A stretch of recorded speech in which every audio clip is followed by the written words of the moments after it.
তোমাদের প্রতিটি শব্দ হাজার হাজার ভোট কেড়ে নিচ্ছে। জাতীয় নাগরিক পার্টির তরুণ নেতাদের উদ্দেশ্যে এমন মন্তব্য করেছেন ব্যারিস্টার রুমিন ফারহানা। তিনি বলেন, রাজনীতি শুধু হুঙ্কার দিয়ে হয় না।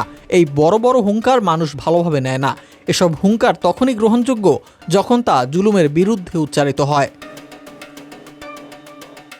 একটি বেসরকারি টেলিভিশনের টক শোতে অংশ নিয়ে তিনি বলেন, আমরা দীর্ঘদিন ধরে রাজনীতি করছি। আমি নিজেও একটি রাজনৈতিক পরিবারের সন্তান। কিন্তু এখন যারা নতুন করে রাজনীতিতে এসেছেন, এই তরুণ নেতারা যখন কথা বলেন তখন আমাদের দুঃখ হয়। তিনি বলেন, ওরা আমাদের সন্তান সম। ওদের কথা শুনে মনে হয়, বলতে হয়, তোমাদের প্রতিটি শব্দই কিন্তু হাজার হাজার ভোট কেড়ে নিচ্ছে।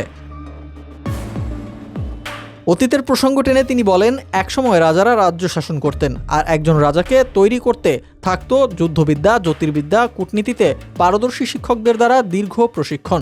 তেমনভাবে আজকের রাজনীতিবিদদেরও মাঠ থেকে ঘাট পর্যন্ত ধাপে ধাপে শিখে উঠে আসতে হয়। রুমিন ফারহানা বলেন, শেখ হাসিনার বিরুদ্ধে যখন বিএনপি হুঙ্কার দিত তখন মানুষ তা গ্রহণ করেছিল। কিন্তু এখন অনেকের পারসেপশন বা ধারণা হয়েছে ছাত্ররাই দেশ চালায়, ফলে তাদের এই হুঙ্কার মানুষ ভালোভাবে নেয় না।